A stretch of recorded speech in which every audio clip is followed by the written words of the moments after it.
Tujuan pembahasan kita kali ini membedakan antara implicit dan explicit cursor, akan berbicara bagaimana atau kapan kita harus menggunakan explicit cursor, kemudian menggunakan PLSQL record variable, penulisan kursor for loop.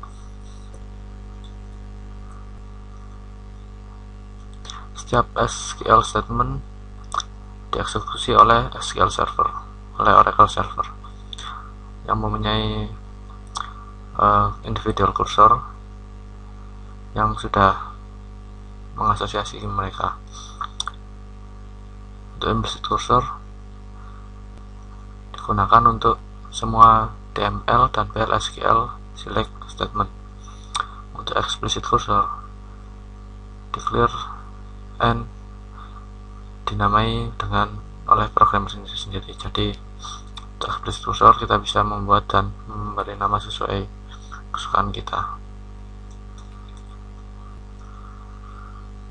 Ya, ini struktur dari explicit cursor ya. Ini untuk mengontrolnya, pertama kita declare, kita buat SQL area, lalu kita buka dan kita cocokkan apakah kosong. Jika masih kosong bisa digunakan, jika tidak maka kita cocokkan kembali.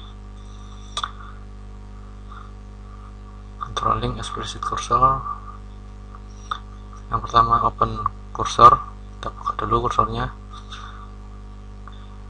kita tunjuk menggunakan pointer dan mencocokkan antara kursor dengan nilai atau value, lalu kita tutup kursornya. Untuk sintak penulisannya gunakan kursor, nama kursornya is select statement. Kita tidak perlu menggunakan into, close into pada pendeklarasian kursor. Jika pemrosesan baris diperlukan untuk hasil yang lebih spesifik, maka gunakan close order by pada query. Ini contoh penggunaan kursor, deklarasi kursor. Kursor MP cursor is select employee ID last name from employee. Cursor depth cursor is select bintang from department where location ID sama dengan 170. Ini untuk membuka kursor kita gunakan tinta open, nama kursornya. Membuka kursor digunakan untuk mengeksekusi query. Fetching data from the cursor, ini sintaknya fetch cursor name into variable 1, variable 2, record name. Ini digunakan untuk menerima nilai dari baris ke dalam variabel. Terdapat jumlah yang sama pada variabel. Ini contoh fetching data kursor. Loop fetch mp cursor into variable m new, variable in name.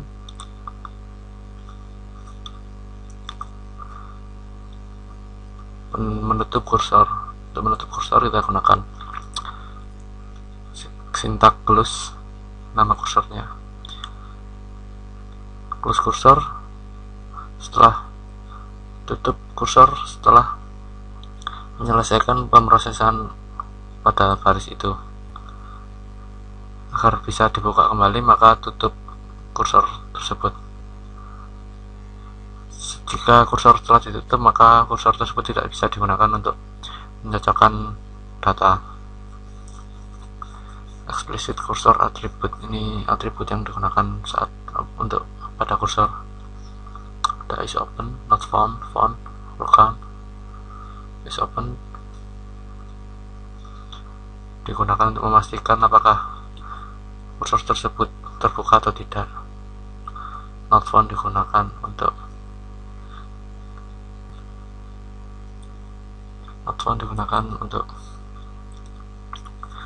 jika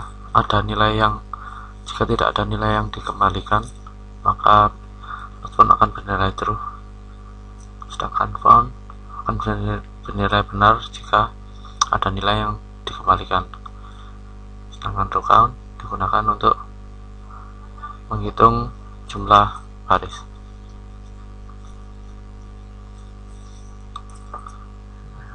Ini contoh penggunaan is open. If not emp cursor is open, maka buka open emp cursor.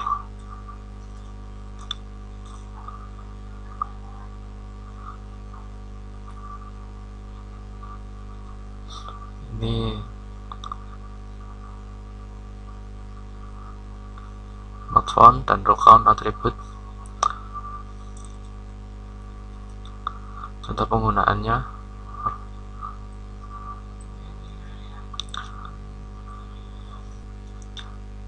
ini contoh penggunaan kursor dan record. Ini contoh penggunaan kursor for loop.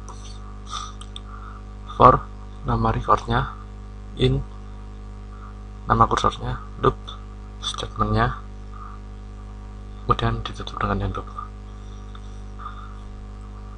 Kursor for loop adalah sebuah shortcut untuk memproses explicit kursor. Recordnya dideklarasi secara implisit. Kursor for loops, ini contoh penggunaannya juga. Kursor emp cursor is select last name department ID from employee. For emp record in emp cursor loop, if emp record the department ID sama dengan 80, maka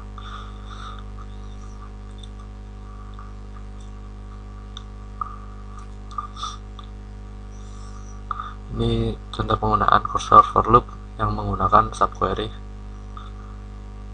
Kursor tidak perlu dideklarasi,